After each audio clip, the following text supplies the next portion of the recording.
Pensez-vous que l'économie en France sera plus forte après le Frexit? Les autres pays seront tout autant compétitifs, n'est-ce pas? Alors, encore une fois, j'ai presque un petit peu sourire. Si je, enfin, je suis quelqu'un de, je sais pas comment dire. Euh, je suis quelqu'un de sérieux. Je suis quelqu'un de raisonnable. Donc, si je propose quelque chose, c'est parce que, en mon âme et conscience, en fonction de mon expérience professionnelle qui commence à être longue, de mes compétences dans différentes matières telles que certains veulent bien les reconnaître, de mon passage à l'inspection générale des finances pendant de nombreuses années, de mon passage pendant 2 ans au Crédit National où j'avais fait une mobilité dans les années 1990-91, qui était un organisme qui gérait des fonds bonifiés à l'industrie, de mon passage au cabinet du ministre des Affaires étrangères, de mes passages où j'ai été amené à accompagner des chefs d'État français. J'ai été dans la suite rapproché de François Mitterrand pendant la période de cohabitation. J'avais accompagné Mitterrand en Corée et au Kazakhstan. J'ai accompagné Chirac ensuite, lorsque j'étais au cabinet du ministre des Affaires étrangères, M. de Charette. Je l'ai accompagné au Japon, en Chine, dans plusieurs pays d'Asie du Sud, la Thaïlande, la Malaisie, Singapour, et puis dans beaucoup de pays d'Amérique du Sud. L'Uruguay, le Brésil, le Paraguay, la Bolivie, l'Argentine.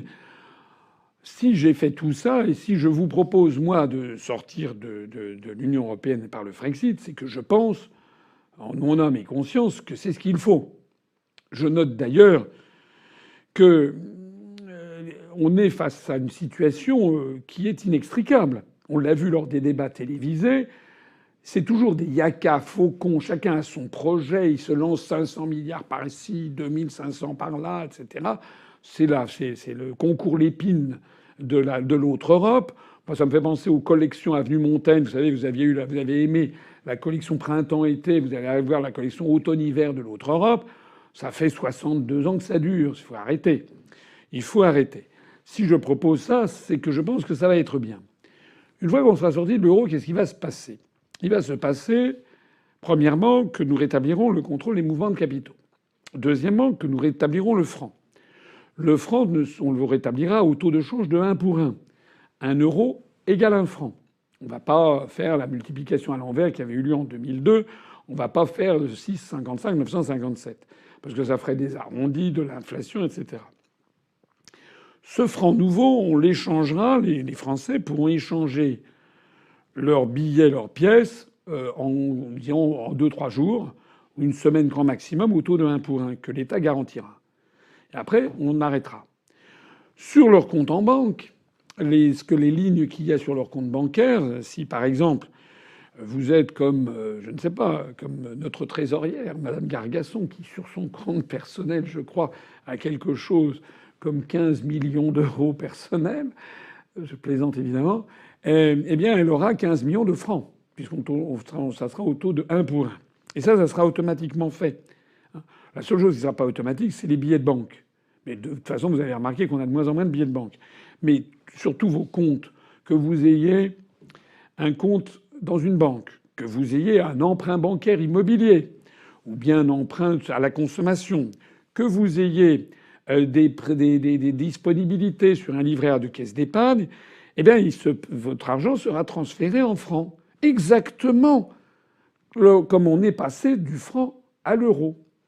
Je voudrais ici m'adresser notamment à des personnes qui m'écoutent, et en particulier à des retraités et des personnes ou des salariés. Il y a des gens qui craignent, d'une part pour leurs économies, d'autre part pour leurs prêts.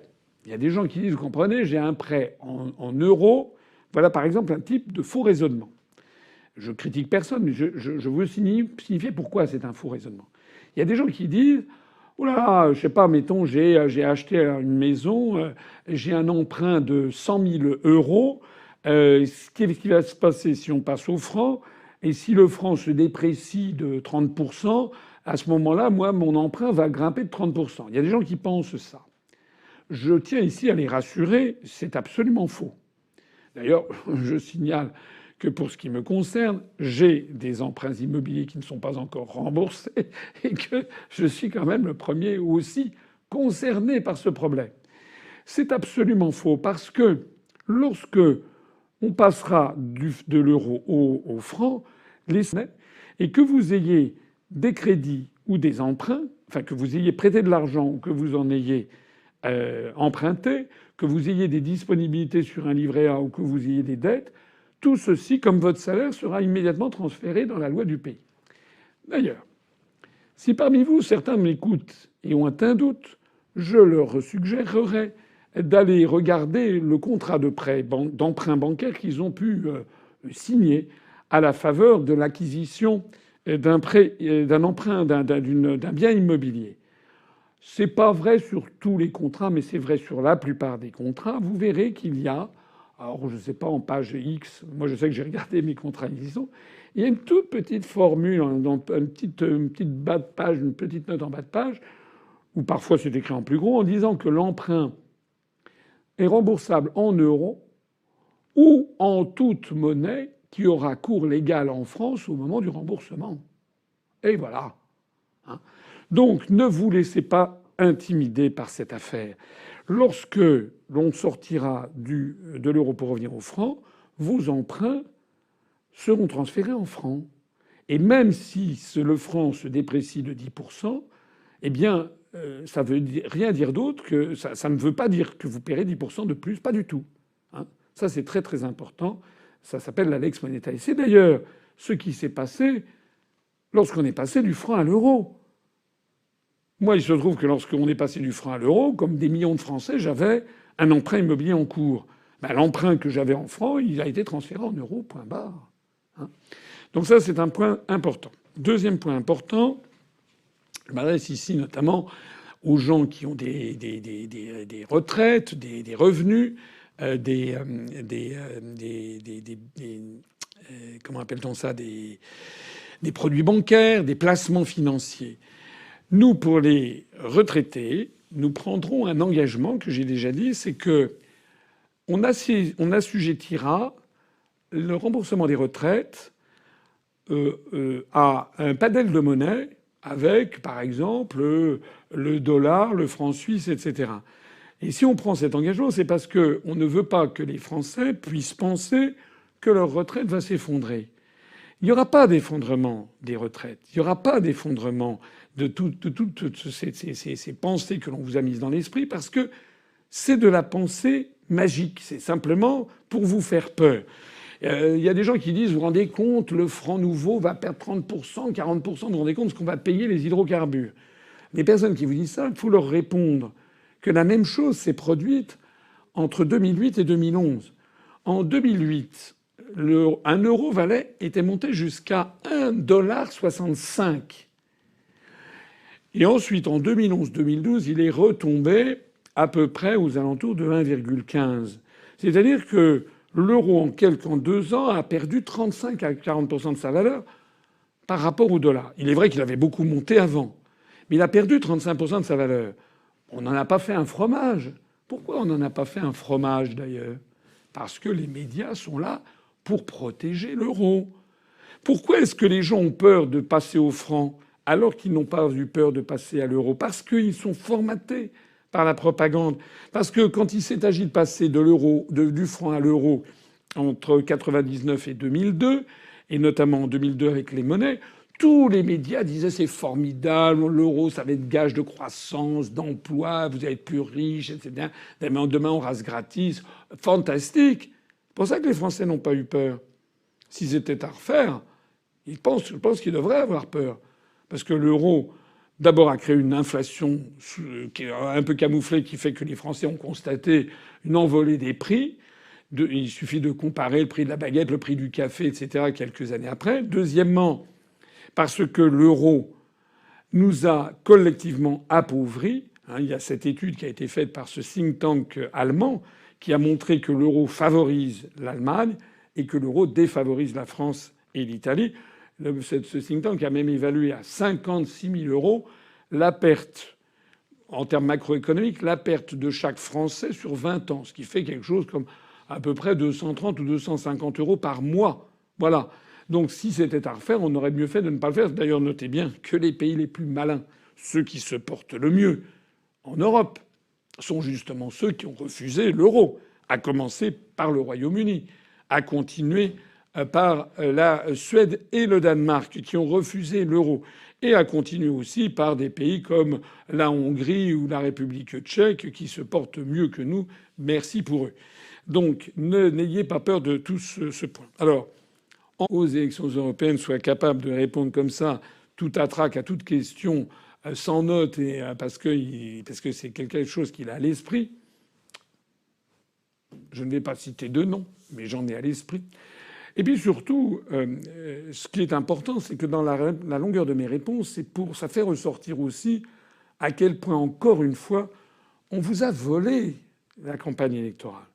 Moi, je suis rebuté par passer dans des médias où tous les journalistes, dans tous les médias, me posent toujours les mêmes questions cons, passez-moi l'expression. Ah, gna gna, pourquoi vous vous présentez aux européennes puisque vous voulez sortir de l'Europe? Là, ça va, c'est bon, ok, on a compris. Il aurait fallu passer à autre chose, parler de l'euro, parler de l'unité nationale, parler de la défense nationale, parler de l'industrie. Mais à chaque fois, ça a été, vous voyez, même sur France 2, où ils ont essayé d'entrer un petit peu dans le détail, on avait 1 minute 30 secondes pour expliquer tout ce que je vous explique en ce moment. S'agissant de l'euro, et pour raccourcir ma réponse, je vous renvoie à tout ce qui a été fait par Vincent Brousseau, par Charles-Henri Gallois ou par moi-même sur notre site internet. Je dirais quand même, à titre très important, que l'euro se dépréciera de l'ordre de 10... le franc, une fois sorti de l'euro, la France récupérera le franc. Que le franc probablement se dépréciera de l'ordre de 10 à 15%. C'est pas une pensée magique. Hein. C'est qu'on voit à peu près les évolutions de compétitivité qui ont eu lieu depuis 1999 entre l'Allemagne et la France. Ça se mesure à d'autres phénomènes. Et donc on sait qu'il y a un différentiel de compétitivité en faveur de l'Allemagne qui s'est creusé entre l'Allemagne et la France de l'ordre d'une trentaine de pourcents. Ça veut dire que si l'euro explose, le franc devra se déprécier à peu près de 10%. Et le nouveau Deutschmark grimper de 20%. Ce qui aura pour effet de faire fondre comme neige au soleil l'excédent commercial allemand, parce qu'actuellement l'Allemagne bénéficie d'une monnaie qui est beaucoup trop faible.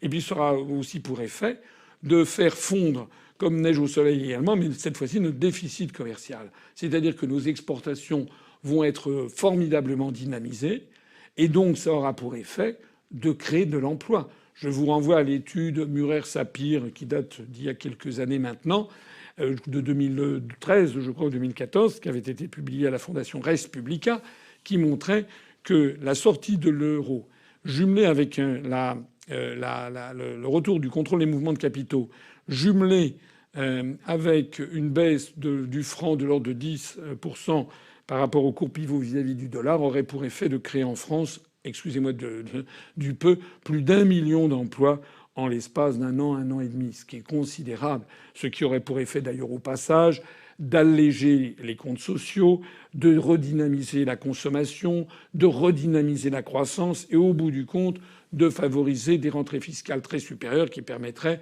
selon un cercle vertueux prisé des économistes sérieux, ce qui aurait pour effet de rompre avec nos déficits constants que nous procure la politique de récession imposée par les politiques stupides demandées par la Commission européenne.